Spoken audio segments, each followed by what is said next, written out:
Grandpa Dennis is turning. I'm alright, cause I'm okay. Doesn't matter if my beard is gray. Just listen, I have something to say. Grandpa Dennis is turning. I'm alright, cause I'm okay. And this old goat has something to say. So just keep learning from Grandpa Dennis's Turning. Hello, I'm Dennis Pravensky, and welcome to Grandpa Dennis's Woodturning Studio. You know, there's good things and there's bad things about being old.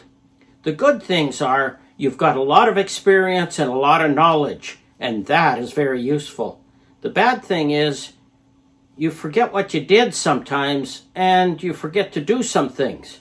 Well, this is a case in point. I have no idea what this is. I know I poured it and cast it in resin some time ago, but I have no recollection of what's in here. And unfortunately, I didn't do any videos for the prep on this. So it is a mystery piece. I can tell you though that it is 26.4 pounds. This is a big one. I'm not thrilled about this pinkish kind of color, but underneath it looks like it's a lot of gold. I think this whole thing might be gold, and I poured a little bit of red over top. Well, we're going to put this on the lathe and take a look at it. So, let's get cracking. This part of the video shows the final cuts on the large casting. You can see I've already cored it out, and now I'm removing the last large bowl blank.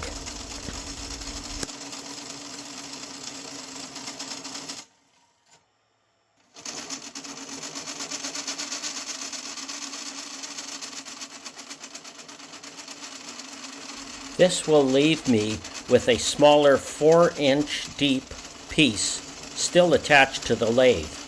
It'll be the piece for this video.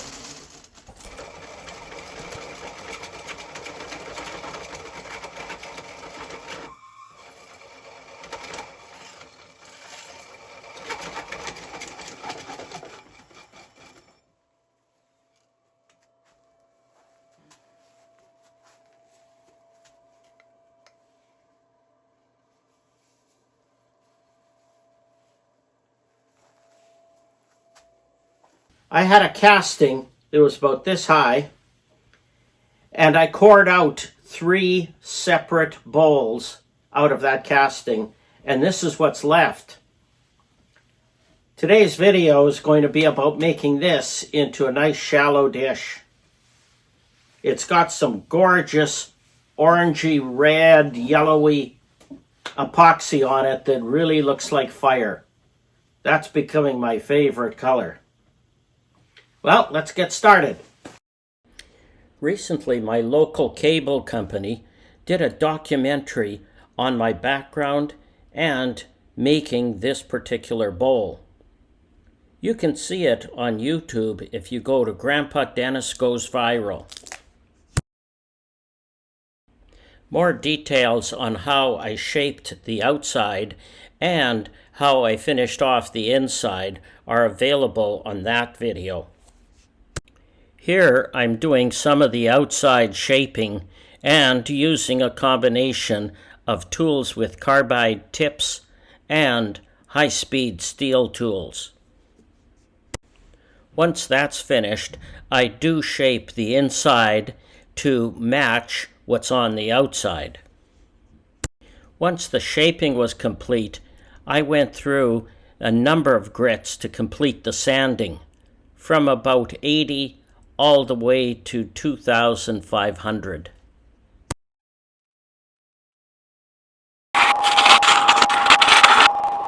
I've now got the piece reversed.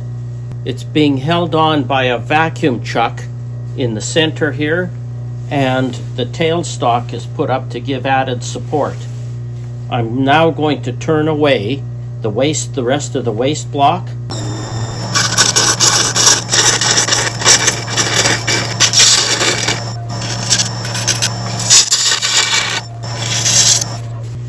I'm now going to test out how flat this is. It's a little bit proud right in the very center, but the outside rim of the foot is standing out. So that means that when I turn the little bit in the center out, then the bowl will sit only on the outside rim. So basically I'm hollowing the bottom a little bit concave.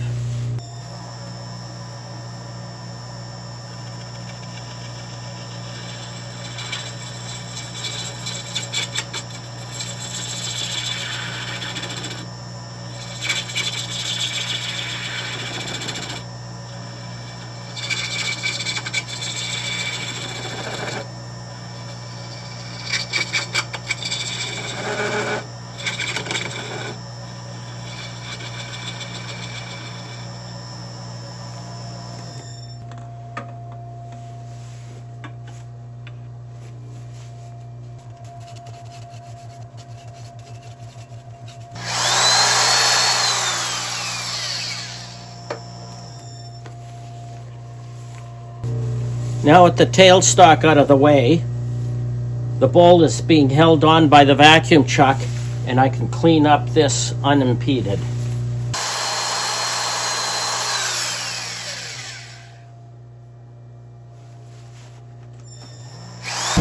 The dust from this epoxy is like flour. It is so fine.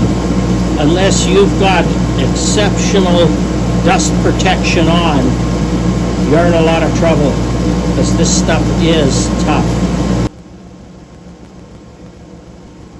When sanding, I clean the dust off of the piece between grits, especially on the higher ones. Once all the sanding is done, I'll buff the piece with a diamond white compound. This helps to remove minuscule scratches from the resin.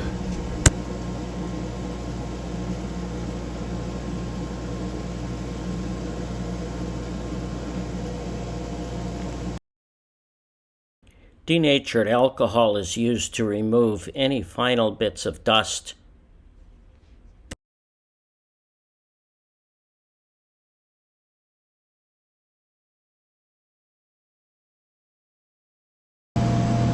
Well, I hit the wrong button. I hit the off switch for the vacuum pump. Fortunately, there was enough vacuum in the system to keep the piece onto the lathe. Wow, that was a close call.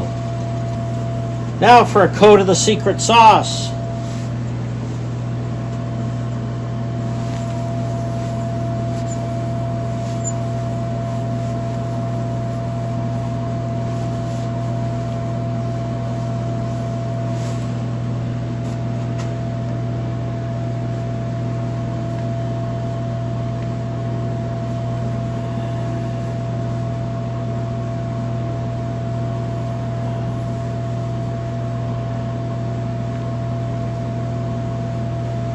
I didn't put any on the bottom.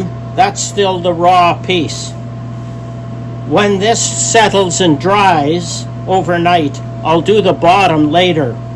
But if I'm putting it on the vacuum's going to draw out all of the finish, and it might get it pulled into the vacuum system, and I don't want that.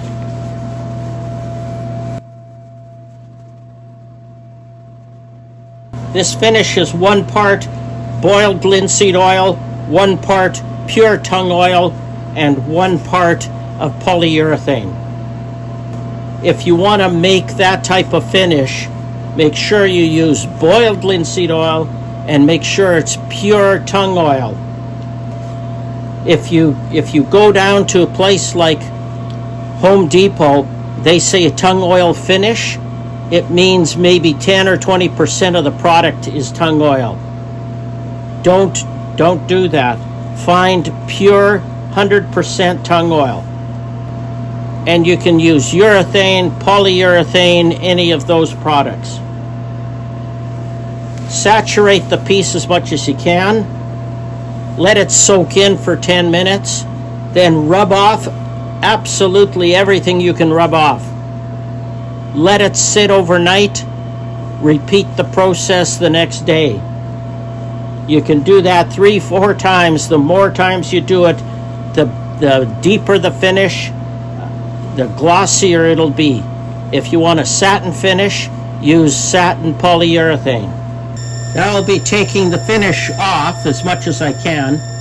The idea here is to put some pressure on it, and the pressure as it's spinning is going to create just a little bit of heat, and that heat helps the finish set a little bit better. Well, this is the finished piece. I think the color is just gorgeous. I'm really confused about the wood, what type it is, and why it's that dark. Hopefully someone out there can leave a comment for me to help me out here. This piece is 10 inches in diameter and 3.5 inches high. The bottom comes to about here, so the foot area is quite thick. It's about that thick. The inside is turned down to this level, which is approximately an inch and a half from the actual bottom. Usually I'll hollow that out quite a bit more, but because of the shape of the bowl and the larger rim, I was a little fearful that it would be a little too tippy, so I wanted to have more weight down at the bottom. And this piece does have some weight to it. There's a lot of resin in there, and that's where the weight comes from. But it sits nice and stable on the bench. Just another reminder that if you like the videos, please subscribe, and that'll give me the opportunity to make more of these videos and share them. And it's a good idea to watch the entire video because you'll learn some tips from me. I'm asking viewers to subscribe to my channel and hit the bell, which will give you advance notice on my videos. In addition, comments are always welcome, and I'm hoping I'll get comments about what kind of wood this is. Sharing the video with your wood-turning friends would really be helpful. I do have a lot of videos on tips, on sharpening, on sanding, on storing tools. I'm going to be doing videos on my custom lathe and the process of pouring and casting the resin. So stay tuned for some of those. I mentioned earlier, I am confused about what type of wood this is. Unfortunately, I cannot remember putting the wood into the pail when I cast this almost a year ago. I'm going to show some close-ups of that so that perhaps somebody out there can leave a comment and let me know what you think. One of the things that's confusing for me is it is a very dark color, and I'm not sure if that's the wood itself or the fact that the resin has stained it like that. I can't imagine the resin staining this wood, because that would have had to go down approximately an inch into the wood to stain it, and I'm not sure the resin could have done that. So it's most likely that the wood is in fact that color, which might make it walnut, except I don't have small walnut pieces around. I'm at a bit of a loss. It might be apple, but it'd be nice for people to give me a comment and let me know what you think.